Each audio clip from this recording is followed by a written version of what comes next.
దేశవ్యాప్తంగా పైనుంచి కింది దాకా వాళ్ళు ఒక ముందస్తు వ్యూహం రచించుకొని ఒక ఏడాదిన్నర ముందే 2 ఏళ్ల నుంచే పేడప్పు సంస్థల్ని కొన్నిటిని ఎంకరేజ్ చేసి వీలైనంత దుర్మార్గపు దుష్ప్రచారాన్ని వాళ్ళు లంఘించుకున్నారు. మనం ప్రారంభంలో ఏమనుకున్నాం, వాడు ఎవడో పిచ్చోడు మాట్లాడితే మనకేమవుతుందిలే, మనం ఇన్ని చేసినాం కదా, ప్రజలు చూస్తున్నారు కదా మనం అనుకున్నాం.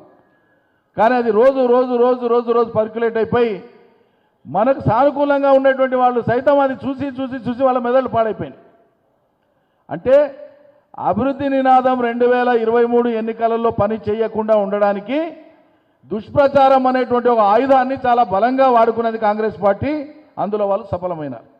ఇది జరిగినటువంటి ఈ మందానికే అప్పటికి కూడా 39 స్థానాలు గెలిచి 14 స్థానాలలో స్వల్ప తేడాతో ఓడిపోయి 37%కు అదనంగా దాదాపు 38% ఓట్లతో మనం ఉన్నాం.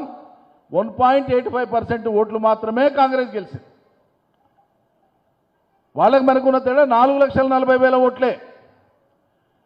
ఈ మందానికి నిన్న ముఖ్యమంత్రి మాట్లాడుకుంటే ఏం మాట్లాడతాడు, ప్రెస్ మీట్ పెట్టి, లేకుంటే ఇంకో తోర మాట్లాడితే బీఆర్ఎస్ పార్టీ చచ్చిన పార్టీ అంట. ఇది వారిని బీఆర్ఎస్ పార్టీ 1.85% ఓట్ల తేడాతో ఓడిపోతేనే చచ్చిన పార్టీ అయితే 2018లో కాంగ్రెస్కు కేవలం 29% ఓట్లే వచ్చినాయి. అప్పుడు 10 చచ్చిపోయింది కదా కాంగ్రెస్, మళ్ళీ ఎట్లకెళ్ళి బతికొచ్చింది అని అడుగుతున్నాం. సిగ్గు శరం ఉండాలి ఇట్లా మాట్లాడనికే. ప్రజాస్వామ్యం మీద విశ్వాసం ఉన్నాడు ఎవడు ఇట్లా మాట్లాడు.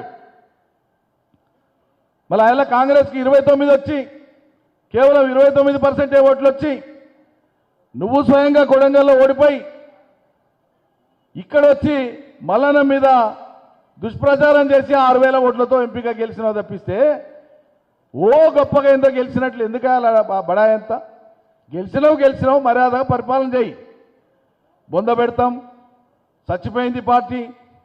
మేం చచ్చిపోవడు కాదురా భయ్. 39 మంది ఎమ్మెల్యేలతోన 15 మంది ఎంపీలతోన రాజ్యసభ లోక్సభ 32 జిల్లా పరిషత్లతోన ఈరోజు నిన్న ముగిసినటువంటి ఈరోజే కదా గ్రామ పంచాయతీ లాస్ట్ డేట్, గ్రామ పంచాయతీలతో మొత్తం రాష్ట్రంలో స్థానిక సంస్థల ప్రజాప్రతినిధులు అంతా కూడా ఇవాళకి మున్సిపాలిటీలు కానీ మండలాలు కానీ బీఆర్ఎస్ చేతిలో ఇవాళకి కూడా ఉన్నది మేమున్నాం.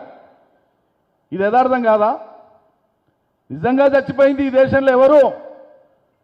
ముఖ్యమంత్రి నిజంగా చచ్చిపోయింది ఈ దేశంలో ప్రజాస్వామ్య పరంగా నిజంగా ఆలోచిస్తే మాట్లాడదలుచుకుంటే అది నీ పార్టీ చచ్చిపోయింది. 137 ఏళ్ల తర్వాత ఈ దేశంలో 3 రాష్ట్రాలకు పరిమితమైన దీనస్థితిలో ఇలా కాంగ్రెస్ పార్టీ ఉంది. ఇది మర్చిపోవద్దు.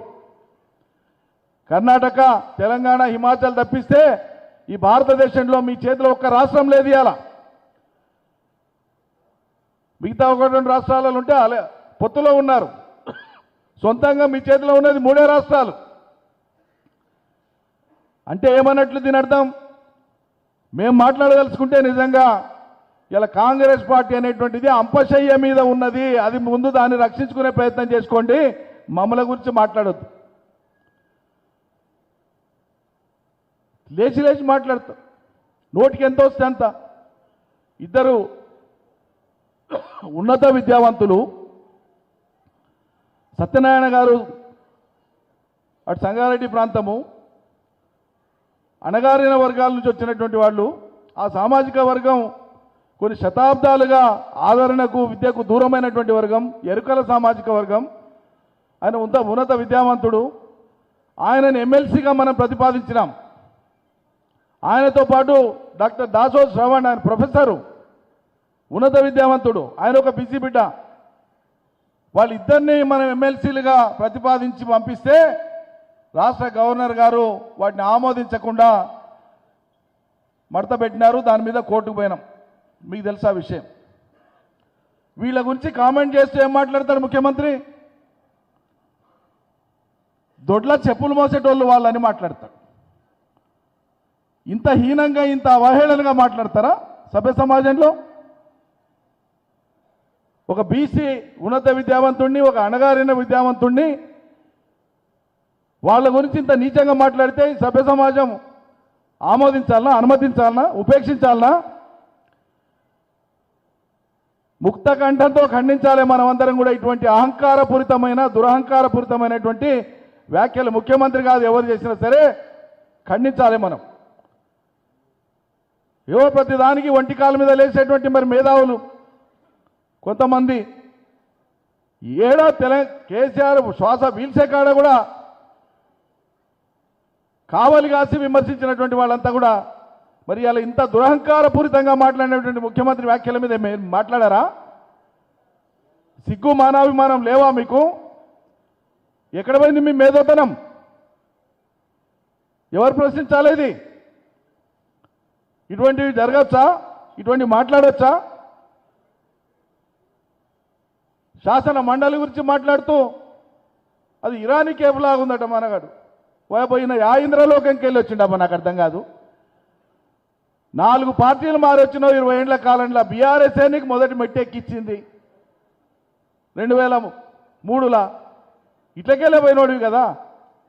ఇప్పుడేదో మొత్తం ఇంద్రలోకంకి వెళ్ళి వచ్చినట్లు ఎమ్మెల్సీలు ఉండేటువంటి శాసన మండలి నీకు కాఫీ క్లబ్ లాగా కనిపిస్తుంది.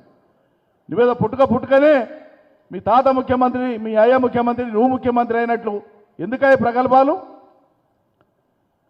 హుందాతనం తెచ్చుకోవా? అవగాహన చేసుకొని మాట్లాడాలి కదా. ఓర్పుగా నేరుగా మాట్లాడాలి కదా. ఎంతకొస్తే అంతకు మాట్లాడతారా? వయస్సు తారతమ్యం లేదు, వివిధ సామాజిక వర్గాల మీద గౌరవం లేదు. ఏం దోస్తే అది మాట్లాడమే. మీరందరూ మౌనంగా చూసుకుంటూ కూర్చుంటారా? తాట తీయాలి ఇటువంటి మాటలు మాట్లాడేటువంటి వాళ్ళు ఎవరైనా కూడా. రాజకీయం అంటే ప్రశ్నించడం, రాజకీయం అంటే తప్పును ఎత్తి చూపడం, రాజకీయం అంటే తప్పు జరగకుండా వారించడం, రాజకీయం అంటే తప్పు జరిగిందంటే శిక్ష పడేటట్టు చూడడం. ప్రజాస్వామ్యంలో ఆ బాధ్యత పోషించాలి మనం. అట్లా కాకుండా ఆషమాషిగా ఉండొద్దు. ఎందుకు ఆషమాషిగా ఉండాలి నాకు అర్థం కాదు.